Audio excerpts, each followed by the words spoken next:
A Vila Esperança sempre teve aquele cheiro de terra molhada misturado com café coado na hora. Era um bairro simples, de gente que acordava cedo e dormia tarde, mas que guardava no peito uma honestidade que fazia inveja a qualquer cidade grande. E no meio daquela vila, num pedacinho de chão apertado, ficava a casa da família Silva. Não era mansão, longe disso.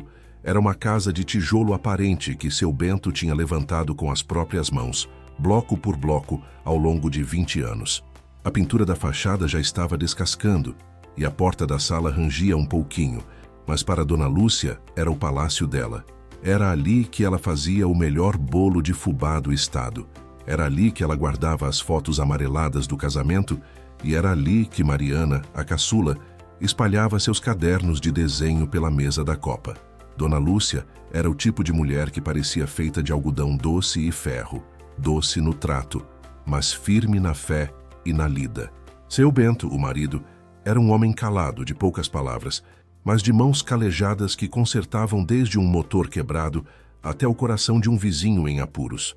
Eles eram o alicerce, o eixo daquela casa que, embora pequena, abrigava o universo inteiro deles. Naquela terça-feira, a rotina era a mesma de sempre.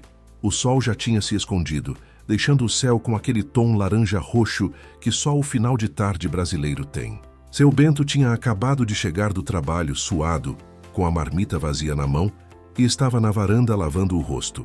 Lúcia estava na cozinha, mexendo o jantar, e Júnior, o filho mais velho, de 17 anos, estava no quarto lutando com um trabalho de escola sobre a Revolução Industrial. "Pai, a luz está piscando de novo", Júnior gritou da sala, com a voz meio abafada. Seu Bento secou as mãos na calça e suspirou. "Eita, Júnior, de novo? Essa fiação velha vai dar trabalho. Espera eu jantar que eu vou dar um jeito nessa gambiarra do poste." Ele entrou, sentindo aquele cheiro bom de arroz e feijão fresquinho. Deu um beijo estalado na testa de Lúcia, que sorriu e foi sentar-se à mesa. Mariana já estava lá, com os cotovelos apoiados, contando as novidades da escola.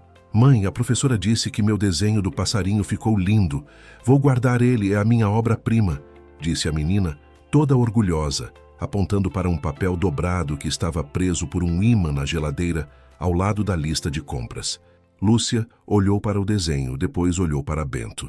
Naquele instante, enquanto a família estava reunida, o barulho da rua parecia distante. A casa era um abraço quente e seguro.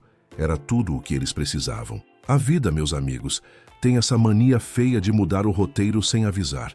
E quando a tragédia chega, ela não manda carta registrada, não. Ela arromba a porta. Eram umas 7:30 da noite. Seu Bento tinha acabado de tomar um gole de café, forte e doce, e estava se levantando para ir ver o problema da luz. Foi rápido demais. Rápido como um piscar de olhos. Rápido como um raio.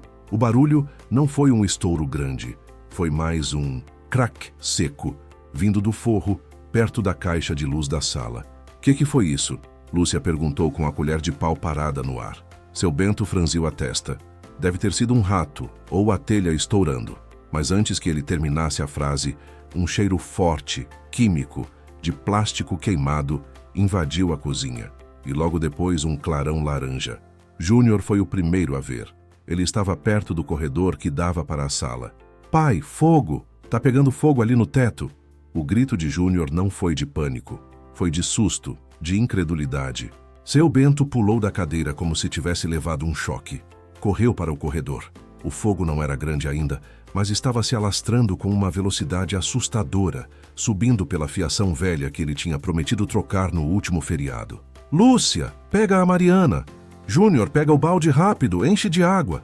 O problema, gente, é que fogo em casa de madeira e tijolo antigo, com forro de PVC e muito pó acumulado, é uma fera incontrolável. A água do balde era como um tapa na cara do incêndio. Ela evaporava antes mesmo de tocar as chamas. O calor subiu em segundos. A fumaça preta e grossa, que cheirava a veneno, começou a tomar conta do ar, sufocando a respiração. Lúcia agarrou Mariana, que começou a chorar assustada, olhando para o teto que agora parecia estar derretendo. "Minhas coisas, mãe! Meu passarinho!" Mariana apontava para a geladeira. "Esquece o passarinho, filha. Vamos sair daqui." Lúcia puxou a menina para a porta da frente, tossindo. Seu Bento e Júnior lutavam contra o inferno que crescia no teto da sala. Eles pegavam panelas, baldes, qualquer coisa, jogando água desesperadamente. Mas o fogo já tinha chegado na estrutura de madeira do telhado. "Não dá, pai, não dá mais!" Júnior gritou com os olhos vermelhos e lacrimejando. O calor era insuportável. Bento viu o fogo engolir o sofá velho, aquele que eles tinham comprado na primeira parcela do 13º. Viu a cortina da sala virar uma tocha. Nesse momento, seu Bento entendeu. Ele era forte, ele era pedreiro, ele construía coisas, mas ele não podia lutar contra isso. A casa, que era sua fortaleza, tinha se transformado em uma armadilha incandescente. "Saímos! Saímos agora! Não tem mais o que fazer!" Seu Bento agarrou Júnior pelo braço, puxando-o para fora, para a calçada. Eles saíram cambaleando, tossindo, com o rosto coberto de fuligem, e se juntaram a Lúcia e Mariana, que já estavam abraçadas, chorando, observando o terror. A Vila Esperança parou. Aquele bairro que era tão barulhento e vivo ficou em um silêncio chocado, quebrado apenas pelo crepitar voraz das chamas. A vizinhança começou a se aglomerar. Primeiro, a dona Sônia, que vendia bolo de pote na esquina. Depois, seu Zé do mercadinho. As pessoas saíam de pijama, de chinelo, com o rosto de quem tinha acabado de acordar, mas a incredulidade era a mesma em todos os olhares. "Meu Deus do céu, é a casa do Bento. Ligaram para os bombeiros? Já, mas eles demoram. A vila é longe." O incêndio não esperou o caminhão vermelho. Ele fez o seu trabalho com uma pressa cruel. Em menos de 15 minutos depois do primeiro crack, o fogo tinha tomado conta de tudo. O telhado ruiu com um som seco e assustador, liberando uma coluna de fumaça que subiu até as estrelas. Lúcia estava ali, agarrada a Mariana, que soluçava. Ela não chorava alto, mas as lágrimas escorriam pela fuligem, abrindo trilhas limpas na sujeira do seu rosto. "Minha Bíblia, Bento. Minha mãe me deu..." Ela sussurrava, a voz rouca. Seu Bento estava de pé, imóvel. Ele olhava para as chamas que dançavam onde antes estava a sala de jantar. O calor era tanto que ele teve que dar 2 passos para trás. Ele não via apenas tijolo queimado. Ele via a memória da primeira vez que ele pintou as paredes de amarelo. Ele via a boneca de pano da Mariana que a avó tinha costurado. Ele via a caixa de ferramentas que ele tinha herdado do pai e que valia mais do que ouro para ele. Ele via a certidão de nascimento dos filhos. Ele via a vida deles virando cinzas. O fogo não estava queimando apenas a casa, estava queimando a história dos Silva. Quando os bombeiros finalmente chegaram, o caminhão fazendo aquele barulho ensurdecedor que parecia um lamento, já era tarde demais para salvar a estrutura. Eles conseguiram controlar o que sobrou, impedindo que as chamas se espalhassem para as casas vizinhas, mas a casa dos Silva estava reduzida a uma carcaça fumegante. O barulho da água batendo nas brasas era o som da derrota. Seu Bento andou até a ponta da calçada e sentou-se num meio-fio, as mãos cobrindo o rosto. Pela primeira vez em sua vida adulta, ele se sentiu pequeno, inútil. Ele, que consertava tudo, não tinha conseguido salvar o seu lar. Lúcia se aproximou dele, sentou-se ao seu lado e colocou a mão no ombro dele. "Perdemos tudo, Bento. Tudo." Ele balançou a cabeça sem tirar as mãos do rosto. "Não sobrou nada, Lúcia, nada, nem uma foto, nem um documento. Como é que a gente recomeça?" A sensação era de vazio absoluto. Aquele cheiro de cinza molhada, de destruição, grudava na pele, entrava nas narinas e parecia congelar a alma. A vizinhança, que antes estava agitada, agora estava em um silêncio respeitoso. Eles sabiam que não adiantava falar. Não havia palavra que curasse aquele buraco. A noite foi longa, fria e cheia de fumaça. Seu Bento, Lúcia e as crianças ficaram abrigados na casa de Dona Sônia, a vizinha do bolo de pote. Ela cedeu o quarto de hóspedes, que era apertado, mas limpo. Ninguém dormiu. Lúcia e Bento ficaram sentados na sala de Dona Sônia, olhando para o nada. Mariana dormia abraçada a um ursinho velho que Dona Sônia tinha achado para ela. Júnior estava na cozinha, tomando um copo d'água, o choque ainda estampado no rosto. "Eu devia ter trocado a fiação, Lúcia." Bento murmurou a voz áspera. "Eu sabia que estava velha. Eu enrolei, Lúcia. Eu enrolei. Não se culpe, meu amor. Você trabalha tanto. Foi uma fatalidade. Coisa que acontece." Lúcia tentou confortá-lo, mas ela mesma não acreditava muito nas palavras. O que confortava Lúcia era a fé. Mas até a fé parecia ter sido atingida pelo fogo. Como Deus podia permitir que um casal que sempre tentou fazer o bem, que sempre ajudou o próximo, perdesse tudo em minutos? Na manhã seguinte, o sol nasceu sobre a Vila Esperança, revelando a extensão do estrago. Quando seu Bento e Júnior foram até o que restava da casa, o cenário era desolador. As paredes ainda estavam de pé, algumas, mas o miolo da casa era só entulho preto e carvão. Parecia que um monstro tinha mastigado e cuspido tudo. Júnior usava uma máscara improvisada, mas o cheiro de cinza era penetrante. Ele pisou com cuidado no chão encharcado. "A gente não vai conseguir achar nada, pai", disse Júnior, chutando um pedaço de madeira carbonizada. Eles reviraram os escombros por horas, numa busca inútil por algo que tivesse resistido. Talvez o cofrinho da Mariana, talvez a carteira de trabalho de Bento. Mas o fogo tinha sido eficiente demais. Seu Bento achou apenas um pedaço de metal retorcido que ele reconheceu como sendo a carcaça de sua antiga furadeira. Era só sucata. Ele pegou o metal quente, sujo, e apertou na mão. Não era dinheiro, não era valor, mas era o símbolo de sua profissão, de seu esforço. "Pai, olha!" Júnior chamou. Ele apontava para o que antes era o quarto de Lúcia e Bento. No meio do monte de cinzas, havia um objeto parcialmente intacto. Era uma estatueta de Nossa Senhora Aparecida que Lúcia tinha ganhado da avó. Ela estava preta de fuligem, com a ponta do manto derretida, mas estava de pé. Seu Bento pegou a imagem. Estava fria. "Pelo menos isso, filho. Pelo menos a fé sobrou", ele disse. Mas o tom de sua voz não era de alívio, era de desespero contido. Eles não tinham mais documentos, não tinham roupas, não tinham móveis.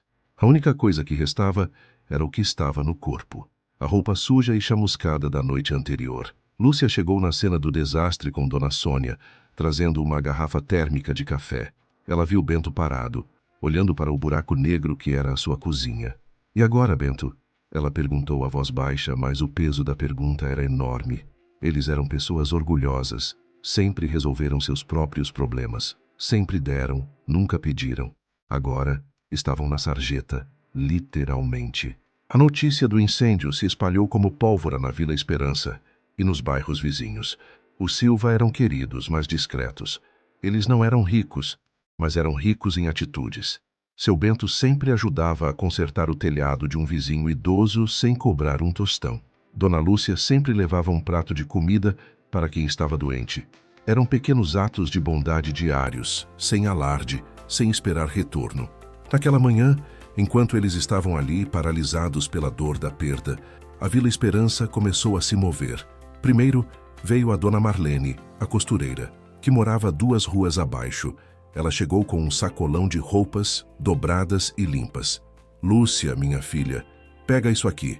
Separei umas coisas minhas, umas calças do meu marido pro Bento. Não é muita coisa, mas já dá para vocês se trocarem." Lúcia tentou agradecer, mas a garganta estava fechada. Logo atrás de Dona Marlene, veio o João, o padeiro. Ele trouxe uma caixa de pães, queijo e leite. "Não se preocupem com a comida. A padaria vai mandar o café da manhã para vocês todos os dias até a poeira baixar", ele disse, sem jeito, coçando a cabeça. Seu Bento apenas observava com os olhos arregalados. Ele não estava acostumado a receber. A fila de vizinhos e conhecidos começou a crescer. Não eram curiosos, eram pessoas trazendo ajuda prática. Um vizinho trouxe um colchão inflável. Outro trouxe uma caixa de água mineral. O que mais tocou seu Bento foi a chegada do seu Pedro, um senhor que morava sozinho e que Bento sempre ajudava a levar as compras. Seu Pedro mal andava, mas estava ali, apoiado na bengala, com a mão tremendo. Ele estendeu a mão para Bento, e na palma havia um maço de notas amassadas. "Bento, eu sei que é pouco. É o dinheiro da minha aposentadoria, o que sobrou. Mas pega, vocês precisam mais do que eu agora." Seu Bento sentiu um nó na garganta. Ele não podia aceitar. Era tudo o que seu Pedro tinha. "Não, seu Pedro, pelo amor de Deus, o senhor precisa disso. Eu insisto, Bento. Você me ajudou tantas vezes, sem pedir nada. Agora é a minha vez de te dar um abraço." Seu Bento se abaixou, abraçou o velho com força e chorou.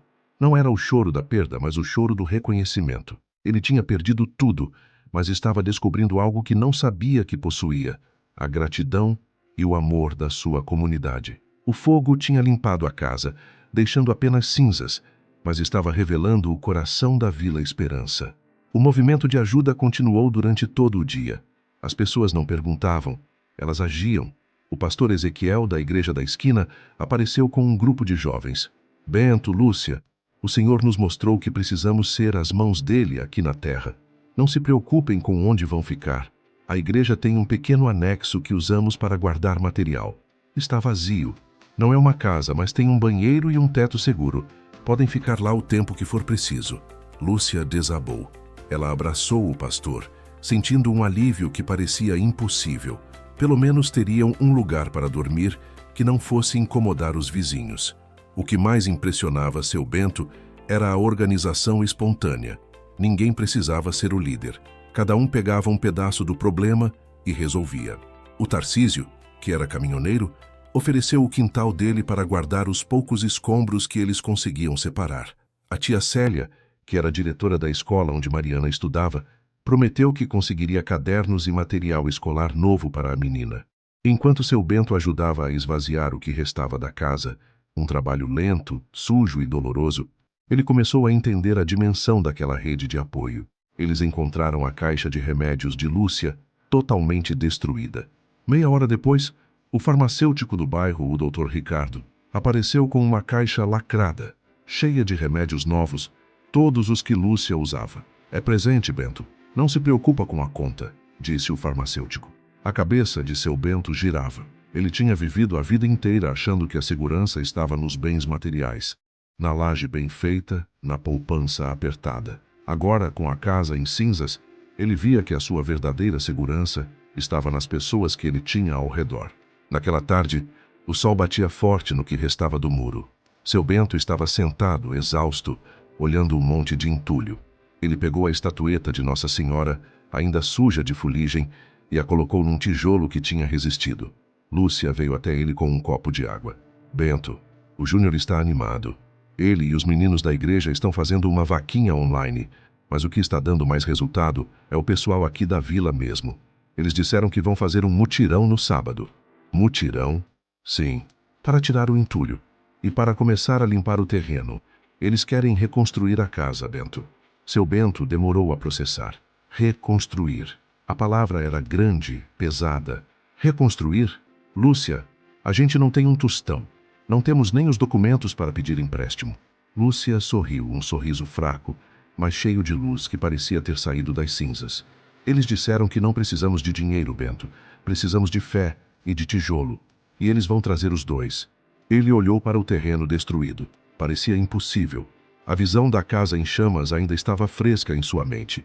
Mas ao redor dele, o movimento era inegável. As pessoas estavam trabalhando, limpando, organizando. Ele apertou a mão de Lúcia. O fogo tinha levado as paredes, mas tinha revelado os pilares invisíveis que sustentavam a vida deles. Eles tinham perdido a casa, mas estavam ganhando uma família muito maior. A tarefa era monumental. O desespero ainda estava ali, como uma brasa escondida, mas agora havia um fio de esperança. A comunidade da Vila Esperança estava se preparando para mostrar que, para eles, a família Silva valia mais do que qualquer seguro residencial. E o trabalho ia ser pesado, muito pesado. Continua na parte 2. Aquele fio de esperança, embora fino como linha de costura, era o que impedia a família Silva de desabar. O pastor Ezequiel tinha sido um anjo, oferecendo o anexo da igreja. Não era luxo, não. Era um quartinho com cheiro de mofo e desinfetante, com paredes de cimento cru, mas tinha 4 colchonetes no chão e uma lâmpada que funcionava. Naquela primeira noite longe de casa, no que parecia ser um mundo emprestado, o silêncio era ensurdecedor. O crepitar do fogo na noite anterior tinha dado lugar a um vazio. Mariana, a caçula, abraçava o ursinho de Dona Sônia, mas não conseguia dormir. Ela estava acordada, olhando para o teto escuro. Mãe, o que aconteceu com o meu desenho do passarinho? Ela perguntou à voz pequena. Lúcia estava sentada ao lado dela, alisando o cabelo da menina. O fogo levou, meu amor. Levou o passarinho e levou a geladeira onde ele estava. Mas a gente desenha outro, tá? Um passarinho maior, mais colorido. Lúcia sentiu uma pontada no peito. Não era só o desenho. Eram as memórias de infância que tinham virado fumaça. Ela tentava ser forte pela filha, mas a verdade é que o buraco da perda parecia crescer a cada minuto. Seu Bento e Júnior estavam do lado de fora, sentados nos degraus da igreja, conversando baixo. "A gente vai conseguir, pai?" Júnior perguntou, a voz rouca pelo cansaço e a fumaça. Seu Bento suspirou. Ele tirou do bolso o pedaço de metal retorcido da furadeira que ainda carregava. "A gente não tem escolha, Júnior. A gente tem que conseguir, mas vai ser duro. Sem documentos, sem dinheiro, a gente está começando do zero. Ou pior, do negativo." Júnior, no entanto, tinha a energia da juventude e a força da internet. Ele já tinha postado a história deles no grupo do bairro no WhatsApp e no Facebook, pedindo ajuda. A foto da casa destruída era chocante. "O pessoal tá compartilhando, pai. A vaquinha online tá subindo devagar, mas tá subindo. O pessoal da vila tá fazendo a diferença, viu? O seu João da padaria ligou de novo, perguntando se a gente precisava de mais leite." Seu Bento balançou a cabeça. Ele estava processando o choque da tragédia com o choque da solidariedade. Ele sempre soube que a Vila Esperança era unida, mas não sabia que a união era feita de ferro e cimento. Na manhã de sexta-feira, o segundo dia após o incêndio, o foco mudou da lamentação para a logística. Eles precisavam de documentos. Lúcia, com um vestido emprestado que cheirava a amaciante de coco, foi à prefeitura. Chegou lá com o coração na mão, esperando a burocracia sem fim. Mas a Vila Esperança já tinha agido. Quando ela se apresentou no balcão, a atendente, que era vizinha de uma tia de Lúcia, sorriu e disse: "Dona Lúcia, não se preocupe. O pessoal da Associação de Moradores ligou. Já separamos todos os formulários de segunda via. É só preencher. O custo da taxa já está pago." O doutor Ricardo, o farmacêutico, passou aqui e acertou tudo. Lúcia saiu da prefeitura com os olhos cheios de água. Não era o dinheiro, era o gesto. Eles não estavam sozinhos, enfrentando o leão da burocracia. O sábado chegou com o sol a pino, prometendo um dia quente, perfeito para um mutirão. E que mutirão, meus amigos! Não era uma dúzia de pessoas, era a Vila Esperança inteira, e mais um pouco. Quando seu Bento e Júnior chegaram ao terreno, que parecia um campo de batalha cinzento, a rua já estava bloqueada por cones improvisados. Havia gente de todas as idades. O pastor Ezequiel estava lá, de camiseta e luvas, organizando a distribuição de pás e carrinhos de mão. Dona Sônia, a vizinha, estava com um chapéu de palha, supervisionando a mesa de água e suco. "Bento, chega pra cá, meu amigo. O trabalho é nosso, mas a casa é sua. Você só supervisiona hoje", gritou o seu Juvenal, um senhor aposentado que tinha sido mestre de obras. Seu Bento sentiu a emoção subir. Ele, que era o homem de ação, estava sendo forçado a receber, mas ele não conseguiu ficar parado. Pegou uma pá e se juntou ao grupo. O trabalho de limpeza era brutal. O entulho estava úmido, pesado e fedia a queimado, mas a energia da comunidade era contagiante. Júnior, que se sentia culpado por não ter conseguido evitar o fogo, trabalhava como um trator, carregando escombros. Ele e mais 5 adolescentes fizeram uma corrente humana, passando baldes de cinzas e tijolos quebrados para o caminhão de Tarcísio, o caminhoneiro. "Vai, Júnior, força aí! Essa casa vai ser a mais forte da vila!" gritava um dos meninos. Enquanto isso, Lúcia estava na casa de Dona Sônia, preparando o almoço para a multidão, usando ingredientes doados. Ela estava exausta, mas a cozinha estava cheia de risadas e conversas. "Olha, Lúcia, o Zezinho trouxe essa panela de pressão nova para você. Ele disse que a sua deve ter derretido", disse a vizinha, entregando o utensílio. Lúcia olhou para a panela brilhante. Parecia um presente de casamento. De repente, a falta de sua própria cozinha não parecia tão dolorosa. Ela tinha uma cozinha nova, montada no calor do abraço da vizinhança. No final do dia, o terreno estava irreconhecível. A maior parte do entulho tinha sido removida. O que restava era a fundação e alguns pedaços de parede chamuscada, prontos para serem demolidos de forma segura.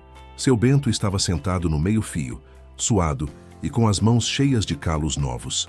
Ele olhava para o terreno limpo e sentia que o peso da derrota estava sendo, tijolo por tijolo, retirado de seus ombros. O pastor Ezequiel sentou-se ao lado dele, oferecendo uma garrafa de água gelada. "A gente conseguiu, Bento. Agora a gente vai para o próximo passo. Reconstruir. Pastor, eu agradeço de coração, mas a gente não tem material. A gente precisa de cimento, areia, ferro. Isso é caro demais. Eu não posso aceitar que a vila pague por isso, disse Bento, com a dignidade ferida. O pastor sorriu um sorriso sábio. Bento, você está pensando em dinheiro. Mas aqui na Vila Esperança, a moeda de troca não é o real, é a confiança. Você construiu essa confiança há 20 anos, ajudando o seu Juvenal com a laje, consertando a cerca da creche, dando conselho. Agora, a conta chegou para ser paga, mas não é você quem paga, é a comunidade.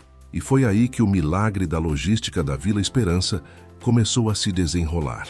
Na segunda-feira, antes mesmo que Bento pudesse começar a planejar, o primeiro caminhão chegou. Não era um caminhão qualquer, era um caminhão da construtora do Dr. Samuel, um empresário que morava no bairro vizinho, mas que tinha crescido na Vila Esperança. O motorista desceu e cumprimentou seu Bento. Seu Bento, Dr. Samuel mandou. São 10 sacos de cimento, areia e brita para a fundação, e mais 30 metros de ferro. Ele disse que o senhor não precisa se preocupar. É o agradecimento por ter consertado o carro dele de graça há uns 5 anos, quando quebrou na porta da sua casa. Seu Bento ficou mudo. Ele mal se lembrava daquele favor. Era um motor simples, ele tinha resolvido em meia hora. E agora estava recebendo ferro e cimento para a fundação. Logo depois, apareceu o seu Chico, dono da loja de material de construção da cidade. Seu Chico era conhecido por ser mão de vaca, mas ele tinha uma dívida de gratidão com Lúcia. Quando a esposa de seu Chico ficou doente, Lúcia passava todos os dias lá para ajudar a cuidar. Bento, escuta aqui, disse seu Chico com a voz séria. O material de construção eu forneço, mas em troca de serviço. Você vai me pagar com mão de obra. Quando a sua casa estiver pronta, você vai fazer um muro novo lá no fundo do meu depósito. E a gente zera a conta, combinado? Era a saída honrosa que seu Bento precisava. Não era caridade, era um escambo justo, baseado na sua reputação profissional. Combinado, seu Chico? Feito, Bento respondeu, apertando a mão dele com firmeza. Pela primeira vez desde o incêndio, ele sentiu que tinha o controle de algo. A reconstrução virou um projeto de todos. Era como se a Vila Esperança tivesse ganhado um novo propósito. Júnior, com a ajuda dos amigos, montou um cronograma. Ele não estava mais lutando com a revolução industrial no quarto. Ele estava aplicando a logística da produção na vida real. Lúcia assumiu a função de coordenadora de alimentação e moral. Ela organizava as doações de comida e preparava o almoço no anexo da igreja, com a ajuda de um rodízio de vizinhas. O cheiro de comida caseira, que tinha sumido com o fogo, estava de volta ao ar, vindo agora da igreja, espalhando-se como um bálsamo. A cada dia, chegava um item essencial de uma fonte inesperada. As telhas vieram de uma doação da cooperativa agrícola da cidade vizinha, onde seu Bento tinha feito um favor consertando o trator deles. As janelas e portas foram conseguidas pelo Tarcísio, o caminhoneiro, que tinha um contato no sul do estado. O fogo tinha levado tudo, mas em troca a família Silva estava recebendo materiais de qualidade superior ao que eles tinham antes. E o mais importante, cada item vinha com uma história de conexão, de um favor retribuído. Lúcia, olha isso aqui, Bento chamou, mostrando uma pilha de tijolos novos. Esses tijolos vieram do seu Geraldo, aquele que vende verdura na feira. Lembra que a gente sempre comprava dele, mesmo quando o preço estava mais caro, só para ajudar? Lúcia sorriu. Lembro, Bento. A gente sempre achou que era só um jeito de garantir a verdura fresca. Mas a gente estava plantando. Eles estavam colhendo a safra da bondade silenciosa. A casa nova começou a subir. Não era mais a casa velha, de tijolo aparente e fiação duvidosa. Essa nova casa tinha a fundação reforçada, não só com cimento e ferro, mas com a vontade de dezenas de pessoas. Seu Bento trabalhava sem parar, do sol nascente ao sol poente. Ele era o mestre de obras, o pedreiro, o eletricista e o supervisor. A cada bloco que ele assentava, ele sentia a força da comunidade fluindo através de suas mãos calejadas. Nos finais de semana, o mutirão continuava. Os vizinhos aprendiam a misturar a massa, a passar o reboco. Era uma escola de construção civil a céu aberto. O que era mais valioso para Bento era a presença constante dos outros. Ele não estava carregando o peso da reconstrução sozinho. Houve um dia particularmente difícil. O sol estava rachando, eles estavam erguendo a primeira parede da sala e um dos vizinhos, cansado, deixou cair uma pilha de blocos, quebrando alguns. O homem ficou arrasado. Seu Bento se aproximou e, em vez de brigar, colocou a mão no ombro do vizinho. Relaxa, meu amigo. Acontece. A gente usa esses pedaços para preencher o buraco na fundação. Aqui, nada se perde. O importante é que você está aqui ajudando. Naquele momento, Lúcia observou de longe. Ela viu o marido, que antes era tão fechado em seu orgulho, agora liderando com paciência e gratidão. O fogo tinha queimado a casca do Bento, revelando o líder comunitário que ele era, mas que ele não sabia ser. Enquanto a estrutura da casa se levantava, a família Silva também se reestruturava. Mariana, a caçula, tinha ganhado uma caixa de lápis de cor e papel novo. Ela não desenhou o passarinho, mas sim um grande coração, com vários bonecos de palito de mãos dadas, em volta de uma casa recém-construída. Ela estava entendendo, à sua maneira, que o valor não estava no objeto, mas no amor que o criava. Júnior, que tinha perdido o computador no incêndio, recebeu um notebook usado, doado por um professor da faculdade. Ele usava o computador para gerenciar o fluxo de doações e agradecer publicamente cada pessoa que ajudava. A história do Silva, postada online, estava inspirando gente de outras cidades. Lúcia, por sua vez, estava descobrindo uma nova forma de orar. Ela percebeu que a sua fé não estava na estatueta de Nossa Senhora, que estava guardada sendo limpa, mas nas ações daquelas pessoas. Bento, ela disse uma noite enquanto jantavam no chão do anexo da igreja, a gente sempre achou que a nossa riqueza era o que a gente guardava, mas a nossa riqueza estava no que a gente dava. Seu Bento concordou mexendo o feijão na marmita. Eu estava cego, Lúcia. Eu estava preocupado com a fiação velha, mas não percebi que o que segurava a nossa vida não era a eletricidade, era essa rede de gente. A vergonha de receber tinha desaparecido, substituída por uma profunda humildade e um senso de responsabilidade. Eles sabiam que, quando a casa ficasse pronta, eles teriam uma dívida moral eterna com a Vila Esperança. O tempo passou voando, impulsionado pela força do trabalho coletivo. Em menos de um mês, as paredes estavam de pé e o telhado estava sendo colocado. A fase mais delicada era a do acabamento, que exige mais dinheiro. Foi aí que a vaquinha, online, gerenciada por Júnior, deu o empurrão final. Um grupo de ex-moradores da Vila Esperança, que agora moravam em São Paulo e tinham feito sucesso na vida, viu a história. Eles se uniram e enviaram uma quantia significativa, suficiente para comprar o piso, o revestimento do banheiro e a tinta. O dinheiro veio com uma mensagem. Seu Bento e Dona Lúcia, vocês sempre foram o farol de honestidade da nossa vila.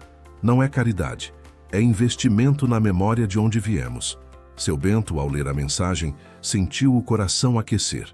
Ele não estava aceitando esmola, ele estava aceitando um reconhecimento de valor. Ele, que era pedreiro, supervisionou a colocação do piso de cerâmica novo, muito mais bonito do que o piso antigo. Ele sentia que cada peça assentada era um pedaço de gratidão. Lúcia e as vizinhas estavam encarregadas da pintura. Elas escolheram um amarelo claro, vibrante, que representava a luz que o fogo não conseguiu apagar.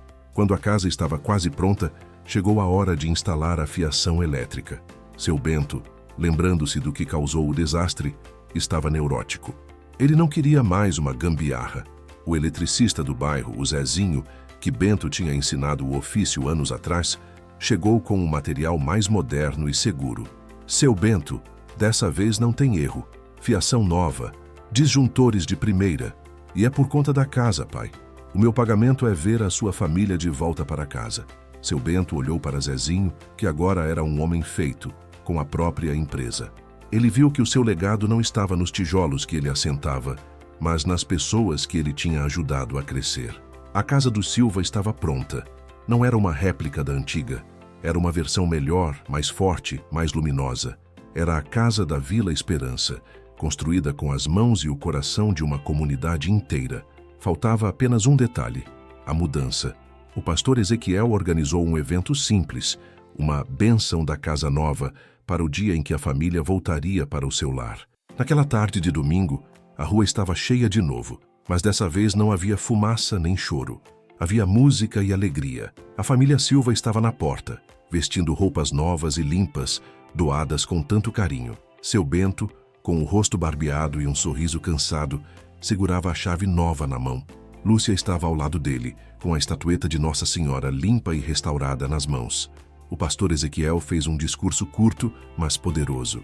Meus amigos, há 2 meses o fogo tentou destruir essa família. Mas o fogo, ele só queima o que é material.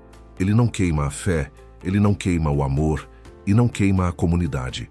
O que o fogo levou, Deus e a Vila Esperança devolveram em dobro. Esta casa não é feita de cimento e areia, é feita de solidariedade. Quando o pastor terminou a bênção, seu Bento pegou a palavra, algo que ele raramente fazia. Ele estava emocionado, a voz embargada. Eu perdi tudo. Eu achei que ia morrer de tristeza, mas eu descobri que eu não perdi nada. Eu descobri que a minha família não é só a Lúcia e os meninos. A minha família é a Vila Esperança. Vocês me deram mais do que uma casa. Vocês me deram a certeza de que a gente nunca está sozinho. Ele olhou para seu Pedro, o velhinho que ofereceu o dinheiro da aposentadoria, para seu Chico, que trocou material por serviço, para Dona Sônia, que deu o primeiro abraço.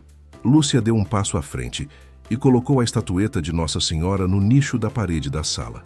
Nós perdemos fotos, perdemos lembranças, mas hoje nós temos uma nova lembrança, a maior de todas.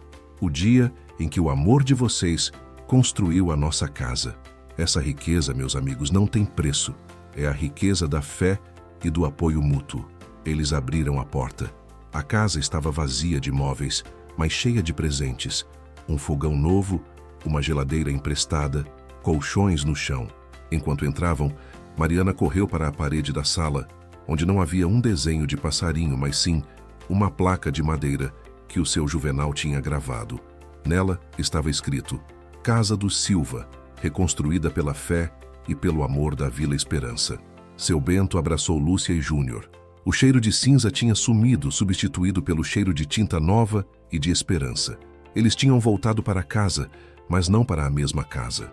Eles tinham voltado para o lar que a comunidade lhes havia dado, e sabiam que, dali para frente, a vida deles seria dedicada a retribuir essa riqueza que o dinheiro não podia comprar. O desafio agora era manter essa chama acesa e começar a vida nova do jeito certo. Continua na parte 3. A emoção daquela tarde de domingo era palpável. A família Silva tinha voltado para casa, mas não para a casa que o fogo tinha devorado. Eles voltaram para um lar novo, cheirando a tinta fresca, a cimento seco e, acima de tudo, a gratidão. A primeira noite na casa nova foi estranha. A placa de madeira na sala, Casa dos Silva, reconstruída pela fé e pelo amor da Vila Esperança, era o único item de decoração. Os móveis eram mínimos, os colchonetes doados no chão, um fogão reluzente na cozinha e uma geladeira emprestada, fazendo aquele barulho familiar de motor que acalmava a alma. Lúcia estava na cozinha, desembalando uma caixa de talheres doados pela Dona Sônia. Ela parou, segurando um garfo simples, e olhou em volta. É engraçado, Bento, ela disse, a voz ecoando um pouco nas paredes vazias. A gente tinha 20 anos de coisas, lixo acumulado, coisas que a gente nem usava, e a gente sentia que era rico por causa disso. Agora, a gente não tem quase nada e eu nunca me senti tão segura. Seu Bento estava no batente da porta, observando Júnior e Mariana montando um quebra-cabeça no chão da sala, sob a luz fraca de uma lâmpada pendurada. É a diferença entre ter e ser, Lúcia, ele respondeu, com uma sabedoria que o fogo tinha lhe ensinado. Antes a gente tinha uma casa. Agora a gente é parte de uma casa maior, que é a Vila Esperança. Ele se lembrou do que o pastor Ezequiel tinha dito. A moeda de troca ali era a confiança, e ele tinha uma dívida de confiança a pagar. Uma dívida que ele faria questão de honrar, não com dinheiro, mas com o que ele tinha de melhor, suas mãos e seu tempo. A vida recomeçou com uma rotina nova, mais leve e mais comunitária. Na manhã seguinte, seu Bento não foi procurar um emprego de pedreiro em outra cidade para juntar dinheiro. Ele foi direto para o depósito de material de construção do seu Chico. Seu Chico estava na porta, tomando um café, com aquele jeito de poucos amigos. Bom dia, seu Bento. Casa nova, vida nova. E dívida nova, né? Seu Chico disse, sem rodeios. Seu Bento sorriu. Dívida de honra, seu Chico. O senhor me deu o material sem nem pestanejar. Eu vim ver o muro que o senhor quer que eu faça. Seu Chico ficou impressionado com a prontidão. Ele tinha oferecido o escambo para dar uma saída digna a Bento, mas esperava que ele demorasse uma semana para aparecer. Pois bem, o muro é lá no fundo, tem 30 metros. Quero ele bem feito, hein? Com o mesmo capricho que você botou na sua casa. Seu Bento trabalhou naquele muro como se estivesse construindo uma catedral. Ele não apenas assentou os tijolos, ele fiscalizou o terreno, corrigiu a drenagem e fez um trabalho impecável. Era o seu jeito de dizer obrigado. Enquanto seu Bento trabalhava para pagar o material, Lúcia se dedicava a pagar a dívida da alimentação e do vestuário. Ela não podia mais se dar ao luxo de ser a vizinha discreta. A Vila Esperança tinha se acostumado com a presença dela. Com as doações de comida que continuavam chegando, Lúcia começou a cozinhar para os outros. Ela percebeu que havia muitas famílias idosas na vila que tinham dificuldade em preparar refeições decentes. Foi aí que nasceu o projeto Marmita da Gratidão. Todas as terças e quintas, Lúcia usava os ingredientes que sobrava das doações ou que ela comprava com o pouco que Bento ganhava para preparar marmitas nutritivas. Dona Sônia, a senhora me ajuda a distribuir? Não quero que pareça caridade. É só um jeito de garantir que o feijão de todo mundo esteja bem temperado, Lúcia pedia. Dona Sônia, claro, abraçou a ideia. Em pouco tempo, a Marmita da Gratidão virou um ponto de encontro na igreja, onde os idosos e as mães solteiras vinham buscar comida, mas ficavam para conversar e receber um abraço de Lúcia. A cozinha de Lúcia, que agora estava na casa nova, era o centro de sua nova missão.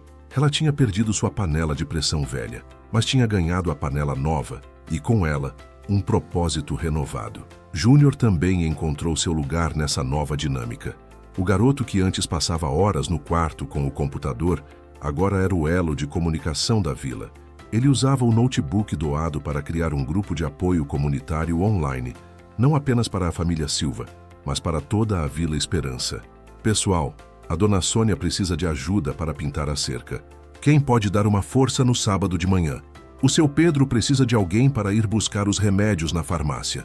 Quem está de carro? Júnior se tornou o organizador logístico do bem.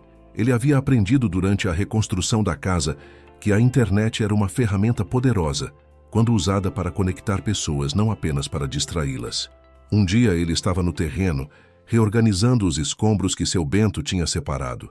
Tudo era reaproveitado, até o último caco de tijolo, quando encontrou algo inesperado. Era uma caixa de metal pequena que estava sob o que havia sido a cômoda de Lúcia.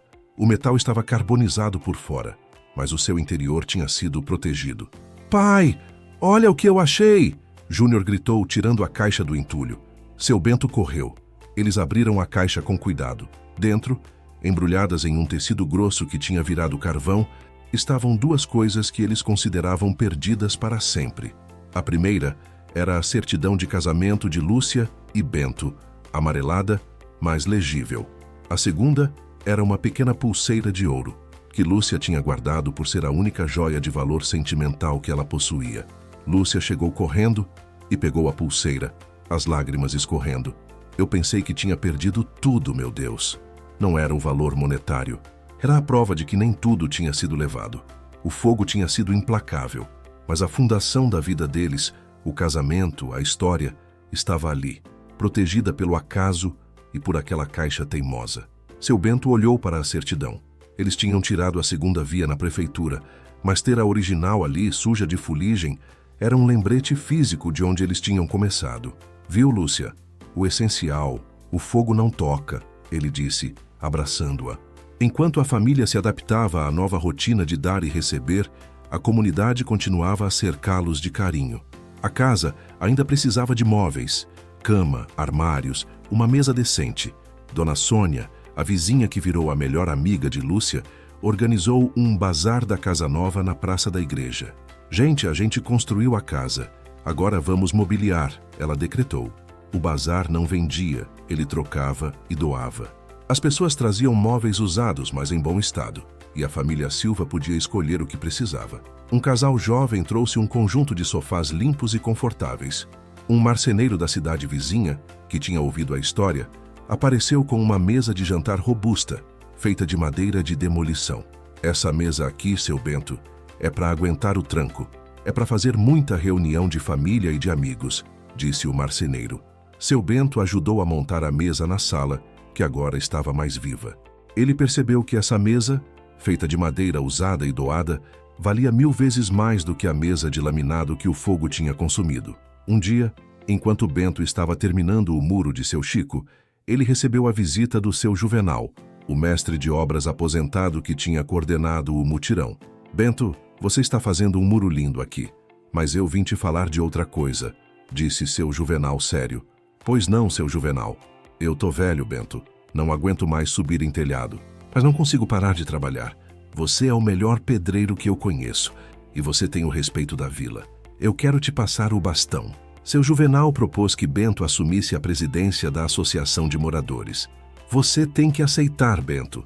Você viu o que acontece quando a gente se une. Você tem que ser o eixo, manter essa união viva. A vila precisa de você agora, não só como pedreiro, mas como líder. Seu Bento ficou atordoado. Ele, o homem calado e recluso líder? Mas ele olhou para o muro que estava terminando e viu que a sua vida inteira tinha sido uma preparação para isso. Ele sabia como construir, como negociar e, mais importante, ele sabia o valor de um favor. Eu aceito, seu Juvenal, mas o senhor vai ser meu conselheiro. Eu preciso da sua sabedoria. O aniversário de Mariana chegou 2 meses depois da mudança. Era o primeiro aniversário dela na casa nova. Lúcia não tinha dinheiro para fazer uma festa grande, mas ela tinha a Vila Esperança. O quintal, que antes era uma área de serviço apertada, agora tinha um pequeno jardim que os vizinhos ajudaram a plantar. A festa foi simples. Bolo de fubá de Lúcia, o melhor do estado como sempre. Refrigerante e muita gente. Mariana estava radiante. Ela tinha ganhado um monte de presentes, mas o que ela mais amava era um grande álbum de desenho, dado pela tia Célia, a diretora da escola. Enquanto as crianças brincavam, Lúcia e Bento estavam sentados na varanda, que agora tinha um toldo novo, doado por um comerciante. Olha isso, Bento. O fogo levou tudo, mas a gente está aqui. Essa casa está cheia de amor. Lúcia sussurrou, observando a alegria da filha. Bento pegou a mão dela. A gente perdeu as coisas, Lúcia, mas ganhamos a nossa história de volta e ela está mais forte do que nunca. Ele refletiu sobre a jornada. O medo da perda tinha sido real, o desespero tinha sido profundo, mas o que o incêndio tinha feito foi limpar o terreno, não apenas da casa velha, mas dos medos e do orgulho desnecessário deles. O fogo, que parecia a personificação da desgraça, tinha sido ironicamente o catalisador. Ele tinha revelado a verdadeira fundação da família Silva, não o concreto, mas a rede de conexões que eles haviam tecido com anos de pequenos atos de bondade. Eles tinham voltado a ser a família humilde de sempre, mas com uma perspectiva totalmente nova. Eles sabiam que, dali para frente, a sua missão não era acumular bens, mas semear bondade. A riqueza que eles tinham descoberto era a certeza de que a fé não estava na imagem, mas na ação, e que o lar não era a estrutura, mas o círculo de pessoas que te acolhe quando você cai. A casa dos Silva, reconstruída, não era apenas um prédio, era um monumento vivo à força da comunidade. E seu Bento e Dona Lúcia, de braços dados, observando o sol se pôr sobre a Vila Esperança, sabiam que tinham encontrado uma riqueza que nenhum fogo poderia queimar. Era a riqueza do amor inquebrável, plantada e colhida no coração daquela vila simples. E essa, meus amigos, era a maior herança que eles poderiam deixar para os filhos. A vida segue, e na Vila Esperança, ela segue mais unida do que nunca. De 1 a 10, que nota você daria? Deixe nos comentários. Assim saberei que chegou até o final e o quanto esta história emocionou você. E se ainda não fez, deixe seu curtir, inscreva-se no canal e compartilhe este vídeo com quem aprecia histórias com lições de vida. Obrigado por estar aqui e até a próxima.